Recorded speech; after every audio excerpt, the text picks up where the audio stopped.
Assalamualaikum warahmatullahi wabarakatuh. Alhamdulillahirabbil alamin. Assalatu wassalamu ala asyrofil anbiya'i wal mursalin wa ala alihi washabihi ajmain. Amma ba'du. Selamat datang kepada adik-adik mahasiswa dan mahasiswi khususnya yang sudah memilih program studi hukum keluarga. Alhamdulillah, puji syukur kita panjatkan kepada Allah karena kita bisa dipertemukan dalam sebuah lembaga fakultas syariah khususnya di dalam program studi hukum keluarga.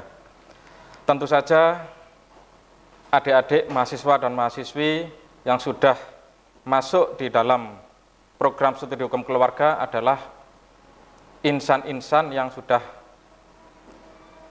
terseleksi dan bisa memenuhi dan berkompeten untuk belajar di program studi hukum keluarga.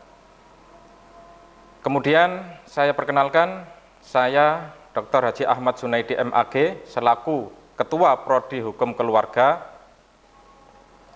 yang bisa dijadikan sebagai sumber informasi nanti kalau adik-adik sudah masuk di dalam Prodi Hukum Keluarga, segala informasi yang dibutuhkan maupun hal-hal yang berkaitan dengan hukum Prodi Hukum Keluarga bisa menghubungi saya.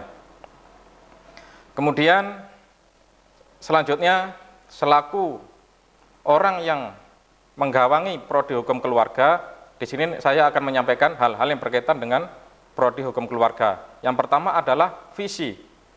Visi Prodi Hukum Keluarga adalah menjadi program studi yang unggul dan kompetitif di Asia Tenggara pada tahun 2030 di bidang hukum keluarga Islam yang berbasiskan Islam Nusantara. Jadi ada ciri khas di sini yang membedakan antara hukum keluarga Islam di perguruan-perguruan tinggi yang lain, yaitu program studi hukum keluarga yang ada di kampus kita ini, yaitu IAIN Jember, itu berciri khas Islam Nusantara. Jadi semua kajian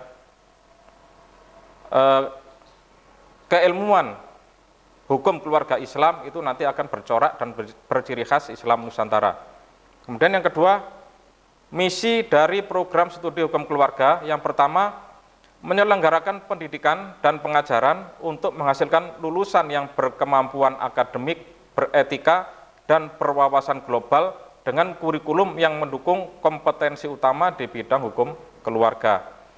Yang kedua, mengembangkan penelitian, riset, atau ijtihad di bidang hukum keluarga yang multidisipliner. Yang ketiga, mengembangkan pengabdian masyarakat di bidang layanan, konsultasi, dan bantuan hukum keluarga. Yang keempat, melakukan atau menjalin kerjasama dengan berbagai instansi dan lembaga lain terkait peningkatan pelaksanaan Tridharma perguruan tinggi dalam bidang hukum keluarga. Kemudian tujuan daripada program studi hukum keluarga adalah yang pertama, terselenggaranya pendidikan dan pengajaran yang menghasilkan sarjana hukum keluarga yang berpikir dan bersikap mandiri, menguasai dasar-dasar ilmiah serta pengetahuan hukum keluarga. Kedua, terselenggaranya penelitian di bidang hukum keluarga dengan penguasaan metodologi sehingga mempunyai kemampuan menganalisis masalah-masalah hukum keluarga. Ketiga, terselenggaranya partisipasi lembaga dalam pengabdian masyarakat di bidang layanan, konsultasi, dan bantuan hukum keluarga. Keempat, terjalinnya kemitraan dengan berbagai pihak untuk peningkatan kualitas dan keahlian lulusan yang dapat bersaing dalam lapangan kerja di bidang hukum keluarga. Kemudian setelah adik-adik nanti menjalankan kuliah selama 3,5 tahun atau 4 tahun dengan kompetensi keilmuan yang diperoleh di program studi hukum keluarga, profil lulusan atau kompetensi yang bisa didapat adalah menjadi yang pertama calon hakim di pengadilan agama atau pengadilan negeri, yang kedua bisa menjadi calon advokat atau pengacara, yang ketiga calon panitera dan administrator di pengadilan agama atau pengadilan negeri. Keempat, calon mediator dan konsultan hukum keluarga. Kelima, calon peneliti dalam bidang hukum keluarga. Yang keenam, calon akademisi dalam bidang hukum keluarga. Yang ketujuh, calon aparatur di lingkungan Kementerian Hukum dan HAM. Kedelapan, calon pegawai negeri sipil di lingkungan Kementerian Agama. Yang kesembilan, calon arbiter di Badan Arbitrase Syariah Nasional atau Basarnas. Dan tidak menutup kemungkinan dari profil-profil lulusan yang berkompetensi sebagaimana yang saya sebutkan tadi, lulusan program studi hukum keluarga bisa masuk, bisa menjadi profesi atau mengambil profesi selain yang saya sebutkan tadi. Dan kami di program studi hukum keluarga akan membekali keterampilan-keterampilan atau skill-skill yang dibutuhkan calon lulusan untuk berkiprah atau untuk beraktivitas di masyarakat, baik itu di dalam bidang ekonomi, sosial, budaya, politik, dan sebagainya, dengan mengadakan kegiatan-kegiatan, workshop, seminar, atau diskusi-diskusi yang dibutuhkan untuk meningkatkan kompetensi tersebut. Kemudian di dalam program studi hukum keluarga nanti akan diasuh, mata kuliah akan diampu oleh dosen-dosen yang sangat berkompeten, lulusan baik di dalam negeri maupun luar negeri. Kemudian setelah lulus, adik-adik akan memperoleh gelar sarjana hukum atau SH. Kemudian proses pengembangan yang kami lakukan di program studi hukum keluarga ini selalu kami jalankan, selalu kami lakukan, yaitu mengembangkan fasilitas belajar mengajar.